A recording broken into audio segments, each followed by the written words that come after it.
All right, what we're trying to do is help folks understand the history of the Rainbow River. One of the stories that we've been working on, researching for quite some time, is the story of how the Rainbow River got its name. We've kind of run into an issue because someone else has done a YouTube about naming the river. And, well, I guess now that we need to tell the story without completely documenting what we already know, and I'll begin with that. The first account of the rainbow prism effect in the water in the Rainbow River was in 1891, a fellow by the name of J.O.D. Clark, who wrote extensively about Marion County at the time. Now, there's quite a bit involved in describing what he saw in his trip down the Rainbow River in 1891.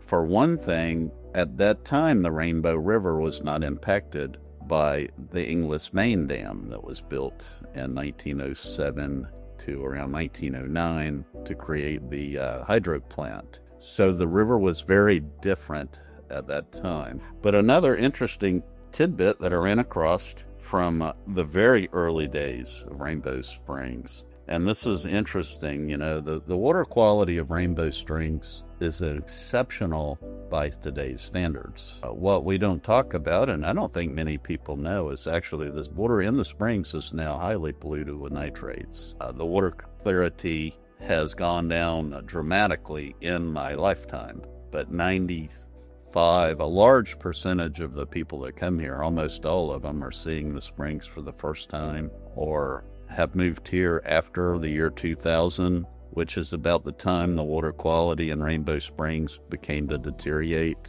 and began the process of the pollution building. So most people that live here have never seen this Rainbow River in its pristine state, and even those of us that are natives have never seen it before the river was dammed. There's no one alive has ever seen the river in its pristine state, and very few written accounts remain of it. The only one that I know of is the one I'm reading. And that's why when I ran across this, I thought I would just read it because it's telling. This is again J.O.D. Clark, 1891, on his trip down the Rainbow River. A word of warning in regard to bathing.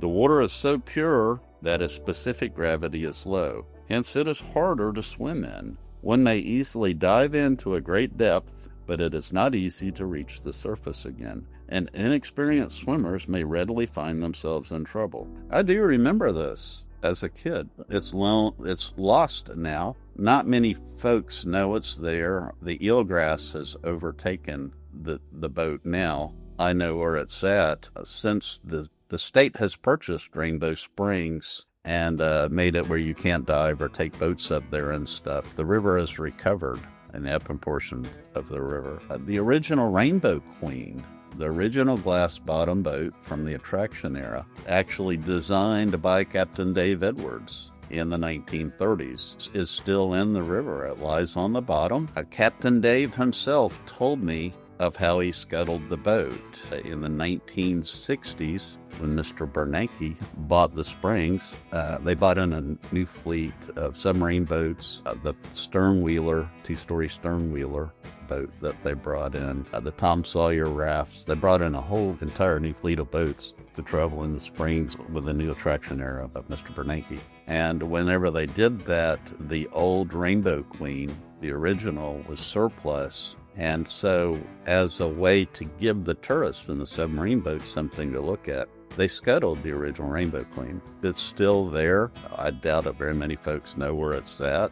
But to circle back on that, when we were kids, we would dive in and go down there and check out the Rainbow Queen. And I remember the glass bottom, the glass is still in there. You could see where it was broken. You could feel it with your fingers, but you couldn't stay down there very long. That crystal clear water, it's a long way down. And when I read this, I'm reminded of being a kid way down there and looking up and realizing that it's a lot longer than you think on the way up. And we'll just expand this. We're making it up on the fly.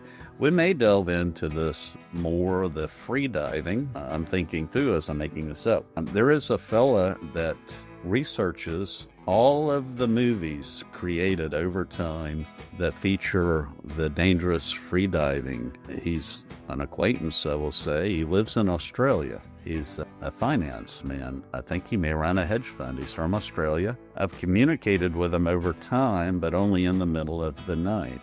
He reached out to me years ago to question about the movies created at Rainbow Springs, which were quite a number of them, particularly the Tarzan movies and underwater scenes. And so as a tangent on this, diving down and the difficulty of reaching the surface, we may delve into that and do a segment on some of the underwater scenes that were done. He shared many with me. He's probably the world's expert on movie scenes filmed freediving underwater, and one that doesn't pertain to us, but there was actually one that he shared with me quite a bit. There was a film crew. They moved into a small island. They hired some of the young fellows there that were freediving as spearfishing on the island. And I will delve into that more at a different time. That's a fascinating story, and I don't want to misspeak because there was a lot that went on there.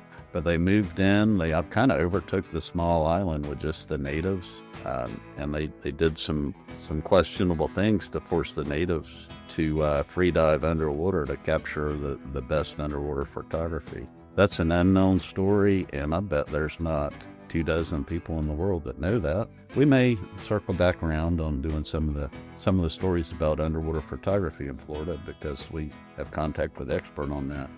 The fellow that renamed the Rainbow River Rainbow Springs was F.E. Hemphill. F.E. Hemphill was a major civic figure in our town for quite some time. He came here actually working as station master at Juliet Station. He was a very astute business person. He got into the real estate business. I believe at one time he was a county clerk up there. He acquired the land around the springs a little bit at a time. He partnered with a fellow named Frank Green, who was an attorney in Ocala that provided the legal services and I suspect a lot of the funding to get it done. Mr. Hemphill was a very well-respected man in around 1934-35. They created the attraction of Rainbow Springs. At that time, they constructed what we now call Seminole Falls. They called it Rainbow Falls. Captain Dave Edwards actually worked on constructing Rainbow Falls, and he told me himself about hauling in rock from Holder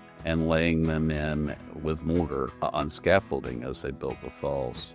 They had a giant grand opening ceremony. They had diving clowns. There was a water show with synchronized swimmers. There was Indian folks that came and did the Seminole Indian dance that they did to provide a good fall harvest. And it was a huge grand opening. Several thousand people attended the grand opening of Rainbow Springs. And that's when the Rainbow River got its name. You know, we'll let other folks do what they do about the history of Rainbow Springs. We'll come back around and do a more detailed history of how Rainbow Springs got its name. But we're kind of trying to do a rapid response and share some of the details about it. We have much more, but it would take a month of preparation to do it properly, and we're just doing it on the fly.